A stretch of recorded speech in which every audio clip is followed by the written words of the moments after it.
Today, Como ya se ha dicho, hoy nos sumamos a cristianos de todo el mundo para honrar a Jesucristo en este Domingo de Ramos. Hace casi 2000 años, el Domingo de Ramos marcó el inicio de la última semana del ministerio terrenal de Jesucristo. Fue la semana más importante de la historia de la humanidad. Lo que comenzó con la entrada triunfal de Jesús en Jerusalén, en la que fue aclamado como el Mesías prometido, culminó con su crucifixión y resurrección. Por designio divino, su sacrificio expiatorio dio fin a su ministerio terrenal, haciendo posible que vivamos con nuestro Padre Celestial por la eternidad. En las Escrituras se nos dice que aquella semana comenzó con multitudes aguardando a las puertas de la ciudad para ver a Jesús, el profeta de Nazaret de Galilea. Las personas tomaron ramas de palmeras y salieron a recibirle y clamaban: «Hosana, bendito el que viene en el nombre del Señor, el Rey de Israel». Este relato bíblico tan antiguo me recuerda cuando estuve en Takoradi, Ghana, por una asignación de la iglesia. Curiosamente, estuve allí un Domingo de Ramos. Fui allí para dividir la estaca Takoradi, Ghana, para crear la estaca en Pinsin, Ghana. Actualmente hay más de 100,000 miembros de la iglesia en Ghana. Damos la bienvenida a Su Majestad el Rey Ga-Man-Key de Accra, Ghana, que está con nosotros hoy. Bienvenida, Su Majestad. Al reunirme con esos santos, sentí su profundo amor y devoción por el Señor. Les expresé mi gran amor por ellos y que el presidente de la iglesia los amaba. Les leí las palabras del Salvador registradas por Juan: «Que os améis los unos a los otros como yo os he amado». La llamaron la Conferencia del Amor. Mientras contemplaba las filas de esos queridos hermanos y hermanas y sus familias en la capilla, pude ver en sus rostros el brillo del testimonio y la fe en Jesucristo. Sentí su deseo de ser contados como parte de su vasta iglesia. Y cuando el coro cantó, cantaron como ángeles. Al igual que en aquel Domingo de Ramos de la antigüedad, estos eran discípulos de Jesucristo que se habían congregado para rendirle tributo, como hicieran los que estuvieron a las puertas de Jerusalén con palmas en las manos y exclamaron: «Hosana, bendito el que viene en el nombre del Señor». Había también unos feligreses en una parroquia cercana que estaban honrando el Domingo de Ramos. Mientras hablaba desde el púlpito, me fijé a través de la ventana que se los veía caminar gozosos, agitando las palmas que llevaban, tal como se ve en esta foto. Fue algo que jamás podré olvidar. Aquel día todos adoramos al Rey de Reyes. El presidente Russell M. Nelson nos ha aconsejado que hagamos del Domingo de Ramos un día en verdad santo, al recordar no solo las palmas que se agitaron para honrar la entrada de Jesús en Jerusalén, sino las palmas de sus manos. El presidente Nelson citó a Isaías cuando dijo que el Salvador prometió que nunca les olvidaría, diciendo: «He aquí que en las palmas de mis manos te tengo grabada». El Señor sabe por sí mismo que la vida terrenal es difícil. Sus heridas nos recuerdan que Él ha descendido debajo de todo para poder socorrernos cuando padecemos y para ser nuestro ejemplo en el mandato de perseverar en nuestro camino, el cual es su camino, de modo que Dios esté con nosotros para siempre jamás. El Domingo de Ramos no fue solo un evento, otra página de la historia con una fecha, una hora y un lugar.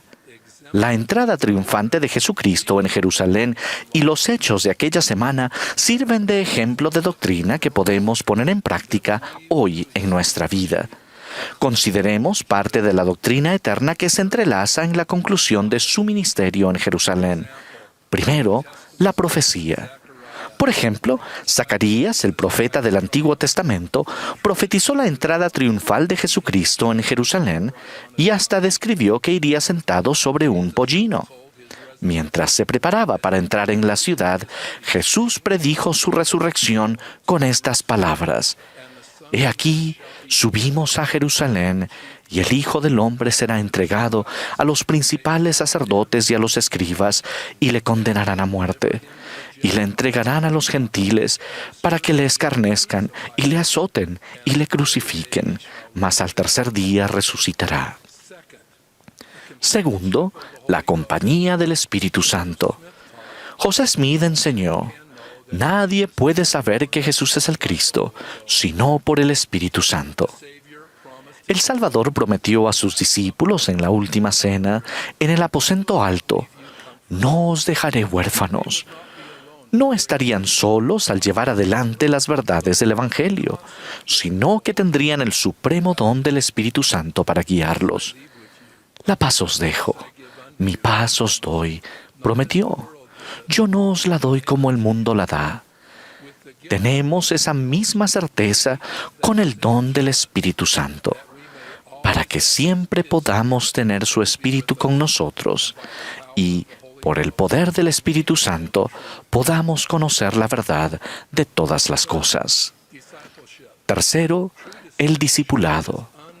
El verdadero discipulado consiste en un compromiso inquebrantable, en obediencia a las leyes eternas y por encima de todo en el amor a Dios, no dudando nada.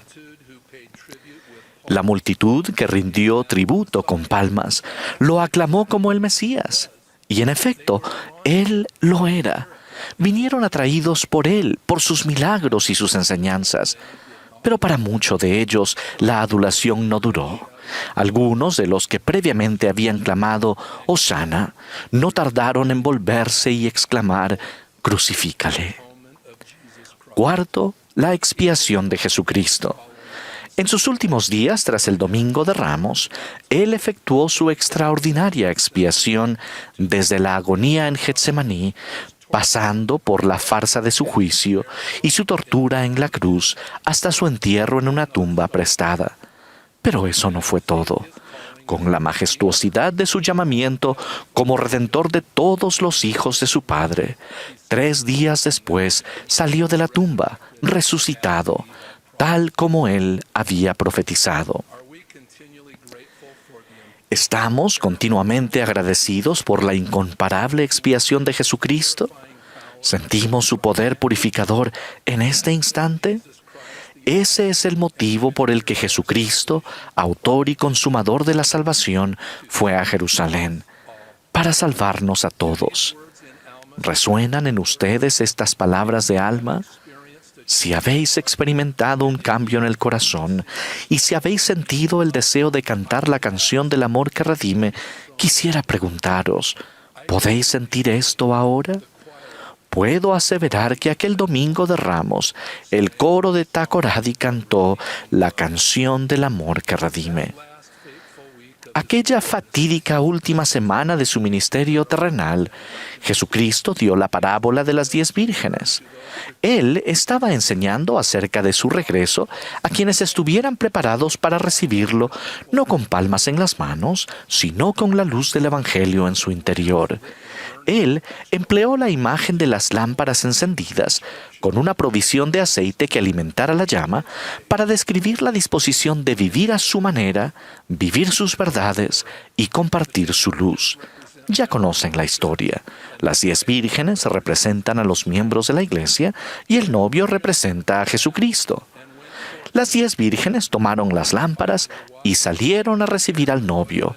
5 eran prudentes, pues tenían aceite en las lámparas y un poco más de reserva. Y 5 eran insensatas, sin aceite en las lámparas y sin reserva alguna. Cuando llegó el aviso, «He aquí el novio viene, salid a recibirle». Las 5 que eran prudentes y habían recibido la verdad y habían tomado al Espíritu Santo por guía, estaban listas para su rey y su legislador, para que su gloria estuviera sobre ellas.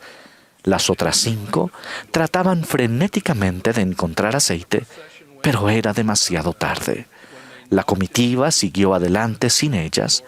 Cuando llamaron a la puerta y suplicaron poder entrar, el Señor respondió: «No os conozco». ¿Cómo nos sentiríamos si Él nos dijera: «No los conozco»?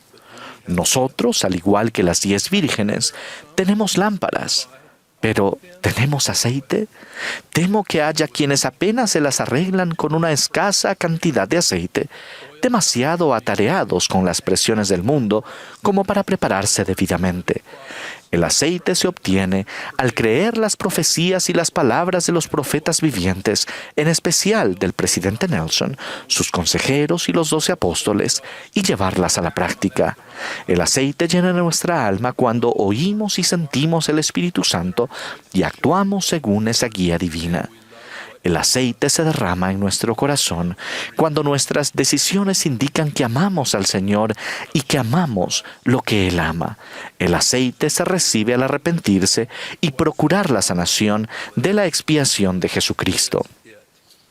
Si están intentando completar lo que algunos llaman una lista de cosas que hacer antes de morir, pues ya está.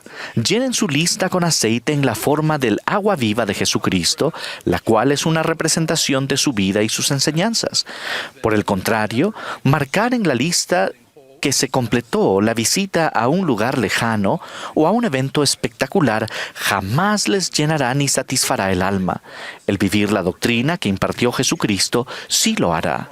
Lo mencioné antes. Reciban las profecías y las enseñanzas proféticas, actúen según las impresiones del Espíritu Santo, lleguen a ser verdaderos discípulos y procuren el poder sanador de la expiación del Señor. Esa lista de cosas que hacer antes de morir los llevará a un lugar donde sí quieren ir, de regreso a su Padre Celestial.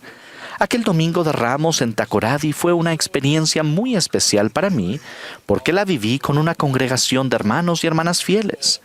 Así ha sido también en continentes e islas por todo el mundo. Mi corazón y mi alma, al igual que los de ustedes, anhelan clamar: «Hosana al más alto Dios».